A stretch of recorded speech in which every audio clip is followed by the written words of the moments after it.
What is anxiety to you? To me, anxiety is like that really strong sense of panic and like fear and sometimes even anger. And it's just like a way to let out your kind of fears.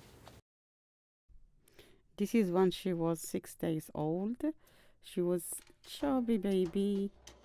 She was with my mom in Morocco in our neighbor's farm. She used to love horses a lot. This is my favorite picture. She was wearing all Barbie clothes. We were invited to Turkish restaurants. She loved the food. We were going to Morocco in the ferry. The next day, she was wearing a fairy dress and she was walking with her handbag and like a little lady. I took her to have this beautiful picture with the traditional Berber dress. So she was so happy, especially about the lipstick, and she put henna in her hand. This one was her birthday. Every time we put the candle on, her sister blew off. And she started crying, screaming. This picture, it's in Hallfield School. She started at her nursery. There was a big party there for all the kids. This is Eid picture with her grand auntie. She loved her because she reminded her of my mom. This is when Aisha started having panic attacks.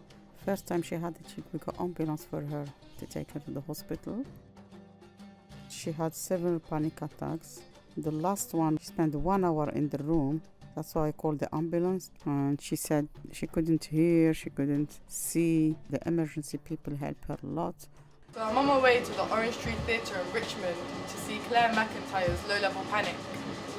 I'm really interested to see how these young women cope with their low-level anxieties and what kind of things might cause it for them and how society plays a role.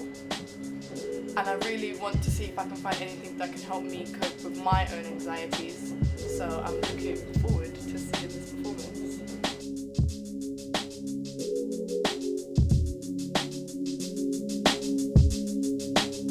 I don't know why did you say what?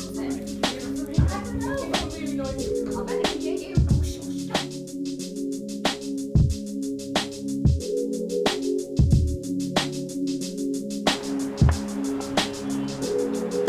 I just got done watching Low Level Panic and I really loved it. Like it wasn't as much as I wasn't really expecting to see like a proper panic attack or something, but I kind of liked how I could relate to some of the characters, like and some of the reasons why they were so anxious about their lives and stuff.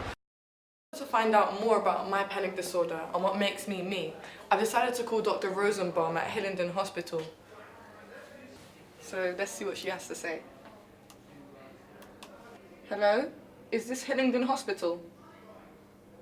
Yes, could you put me through to Dr. Rosenbaum, please? What advice would you give to individuals and or society about the issue of anxiety? I think it's probably under-recognised, particularly in the young, because it presents very differently in young people to those who are a little bit more mature. I would probably tell people to speak up, to talk to someone, doesn't matter who that is, but someone who recognises what they're saying, recognises the dangers that anxiety can pose, and someone who they feel they can trust. How severe do panic attacks get, in your opinion? Panic attacks, a sort of sudden onset of panic attacks, they can be socially debilitating. They can limit what you do socially or limit your career or your education, and the attacks themselves can cause what we call hyperventilation, which is breathing too fast, which means that you drop the level of carbon dioxide in your blood, and if you don't have enough carbon dioxide in your blood, your brain tells you to faint.